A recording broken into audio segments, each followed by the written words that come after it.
what did you think about the United's performance? It's very, very unpredictable, but I did not expect United to win. Yeah. But you always have the new manager bounce. I was gonna say it's interesting that everybody seemed like they were on their best behavior. Yeah.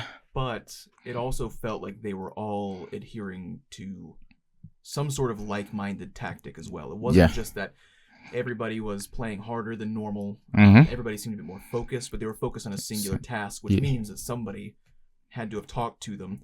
And that person's obviously your coach. There's no underground society of the players going, this is actually what we're going to do today, guys. Maybe that's not, true. Maybe, at least not here. I mean, they looked really good together. You have to think, though, that the game's complexion would have changed drastically if Dalot had gone off for that yellow card. Yeah, that's true. Which he probably should have. That's just me. Because it's a dangerous precedent when you get down to, well, it would only been a red card if he'd actually injured him. It's like, no, because it's about the positioning of the tackle, the situation around the tackle, not just if you actually injure the person. Some people were like, well, if he had hit his knee harder, it's like you don't get to just wait until somebody's injured to give the full extent of the foul. It was a foul. It was a dangerous play. That's not you're not supposed to go up that high with the studs, especially on the knee like that. Okay. He was not playing the ball with that challenge either. So, but it shook out in their favor, and with 11 men, they played well and deserved to win. But like I said, you have to think that if they had gone down to 10 men that early, that momentum would have not necessarily shifted in City's favor because they didn't look like they were up for the win anyway. Yeah. But it would have definitely taken the wind out of Manchester United's sails. Okay.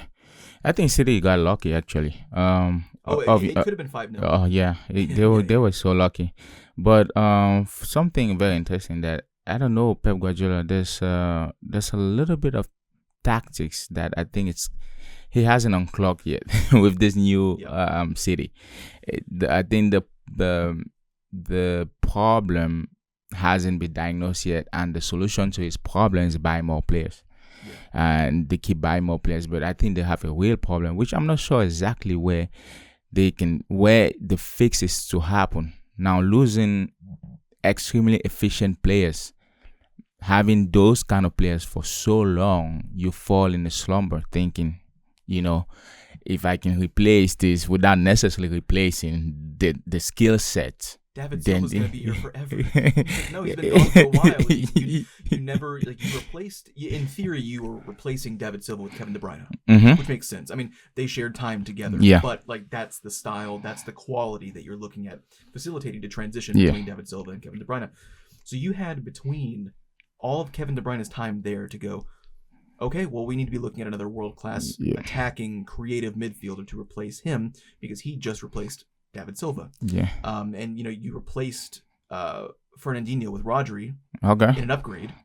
But Rodri's not immortal. He's about to be 30, and he already does look like he's lost a step. He's injury prone, and he does not look like he can cover the same kind of ground now. So what do you do as the answer to that? Oh, you have a 4-man attacking midfield, a 4-man back, and you just put his ass in the dead center and say, "Hey, intercept all the traffic here." It's like, look, I'm not a robot. That's true. I think also the United Carrick did a great job at just putting the players where they're supposed to play while changing a little bit of tactics. Going for a 4-2-3-1 was good. And I remember Manu back in as well. Everybody knew that it was some sort of backstage drama between Emery and Manu, but nobody really gave a shit about what it was because what matters is get his ass on the pitch. If you can't figure out how to make him work in your system, but your system's not granting you great results, fuck your system. That was my problem for a long time. It's like Meno, he showed great talent. Now there are some things he gotta fix, but he's young. He was like 18, he's 19. So the more games he gets to play, the more time he spends playing. That's how you gain experience, and then you start refining your game. But if you never get the opportunity, there's no point. Well, and really fast too. What's funny is that one of the criticisms of Kobbie Mainoo is that he's not the quickest on the ball. He's not a great first touch. He has difficulty really once he has the ball at his feet, figuring out exactly where it needs to go. But he was pulling out great things from Casemiro, who doesn't have legs anymore, and so Mainoo's not a track star. But for whatever reason, that tandem covered a lot of Casemiro's mistakes. Yeah. Or his lack of physicality. Mainu's physicality made up for that, despite him not being the best on the ball. Yeah. If Kobe Mainu's the one that chases guys down and wins the ball, and then feeds it back into Casemiro, even if Casemiro is sitting back a little bit deeper, he can distribute the ball better than Kobe Mainu. They worked better off of each other. But it also did help that everybody else with United looked up to the task, and everybody at City couldn't get their shit together. So I'm not saying that everything's solved, and that Kobe Mainu coming back to the team with these tactics work is the be all thing. Yeah. But they took advantage of a Manchester City side that really just didn't show up by them. Yeah, that's true. Until we get a pattern of winning, then we can say, oh, probably they have fixed the problem, or at least United is a functional team that can win on any day. Then here's a question: over the next 10 games, how many wins do they need in the next 10 for it to really be solidified, and for Carrick to be a little bit more than just what could potentially be a transition manager, to see that everything's working in the way it needs to overall? Yeah, no, I feel like if he finishes this season, granted, if he did never want to go for another manager or go for a manager after this, if he finishes this season, and you said 10 games, if he wins 7 games convincing, I'm talking where you can see where there's no real struggle, although you never know, you can never predict, but there are wins that looks like, oh, this guy, they know what they're doing on the field. Then I would say, instead of trying to find a new manager, I'll just sign him and give him the permanent hold. Because even under Emery, when they did win, it didn't feel like there was a convincing desire behind it. And like you couldn't look at one thing tactically and go, that was the reason that they won today. That's why I said this game with City, although it's a weak City side, but that's not really how we should always say it, because in a battle, it don't matter if you're weak, weak. If you lost the war, then you lost the battle, right? But if you look at the midfield itself, having 3 midfielders playing in their position help a lot. You have Casemiro. What he did at Madrid was distribute from the 6. He's not going to track down. And the fact that he's old, you want him to track that's not even possible. So you have to make sure you can get the most out of him in that midfield. Then you play Mainu, that can, like you said earlier, he can do some of the work that Casemiro can do. But now you feed it back to this guy, and this guy can just. It's odd that because Casemiro's lost his legs for the most part, usually that's a guy that you put in a holding position. Yeah. But really, what that means here is that he is kind of more of your fluid 8 who just doesn't go exactly box to box anymore. He's a bit more just dead set in the center to retrieve the ball from Mainu to feed up to Fernandez. But usually your 8 is a box to box kind of a thing. So all you did was take the box to box mentality, kind of shrink it back down a little bit. He's not going to travel that far up, but he's also not going to track back that far either.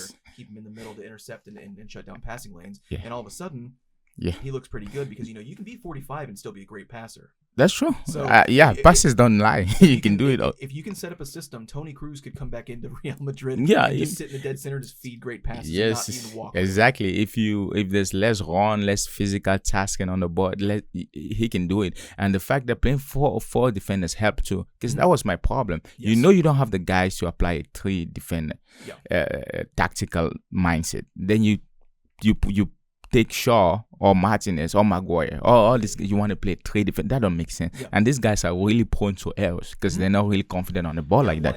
And someone needed to tell Emery too that your fullbacks don't just become wingers either. They still have to come back. They have to have some sort of involvement in the transition, and they weren't doing that. So you have guys like Martinez, Maguire, Shaw, who are not the paciest to begin with. Now all of a sudden they have to be more mobile at the back. It's like, no, that's the reason I'm back here. Yeah. Because I can't run like that. Yeah. So like I say, after he wins a couple of games, he wins convincingly, then we can say, hey, this is United back. Playing Bemo as a striker, I think that confused City probably. I don't think they were expecting this formation and the players at this point. I'm just wondering because I was like, okay, you show up and today Bemo is the striker. He's not been the striker all this time around. Then you don't have a real answer for Fernandez, because Rodri couldn't press too much because he don't know. Kusanov was either going too far up, so there was just that disconnect between them. Fernandez was just roaming around free for a while. Well, and then also it's like when you have that 4-man attacking midfield front that City had, if they can get past that really quick, all that there is Rodri. Yeah. And Rodri's looking at basically Amad Diallo and Patrick Dorgu on the sides, who are way quicker than he is and too far away. He's like, you need me to not only intercept him, but I have to run a quarter length of the pitch vertically to go grab him as well. I have no one back here. That's why he always looked one step behind. Yeah, that's right. Am I sitting deep in between my two center backs like I'm supposed to? Am I having to go out on the wing to track this down because nobody else is out there? Yeah. So it was bad tactically as well. And that's why I was so confused that City couldn't find a real answer. You don't want your holding midfielder to be the only guy in the back. It's like he's the line of defense between your midfield line and your back line, but it does not mean that he just sits and watches everything, because he's going to get absolutely trapped in this horizontal position with guys with pace like that. I think the other thing before we finish this that I realized that United was doing early on when City had the ball, be it Lewis or Ake, the sudden press probably confused them too, because Ake wasn't progressively at the front. He didn't find great I would say he couldn't even get the ball to anyone in front because of that sudden press that Diallo would do, or Mbemo or Dogo on the other side. So I don't know if that kind of confused them or whatever. And let's then take a quick look at the back. You have Nathan Ake, you have Kuzanov, you have Rico Lewis, and you have the new kid, Elaine. Yes. Which he's not confident on the ball. He's not confident yet, but also it's like you're setting him up for failure with press like that, because like not a single person in that back line do I look at and go, ooh, that guy's got first touch and passing capability to get out of the press. Nobody has that. And then the only guy that does have it is Rodri, and he's maybe 10 yards ahead of you with nobody else around him. Who's he feeding the ball to? What's happening is this guy with great ball control and great passing ability, you're giving him the ball, and he's immediately having to put his back to the opponent and go, it becomes very difficult. Semenyo was nowhere to be found, but the game was pretty good. But again, everything shut down in the midfield, so there's no service. So what can Semenyo do? Nothing. Exactly. That's another thing. Yeah, he can do nothing. Even Foden, even Haaland. So all these guys, and I wonder if also the new kind of tactic kind of just confused them. I'm also wondering, because if you've seen the game and if you're a manager, you want to have some sort of you want to prepare for the game. You look at Manchester for the past 10 years. 10 years, but 10 days, right? You're like, okay, or even the first half of the season, you're like, okay, I know Mbemo is coming back. He's probably going to be on the side. Cunha there.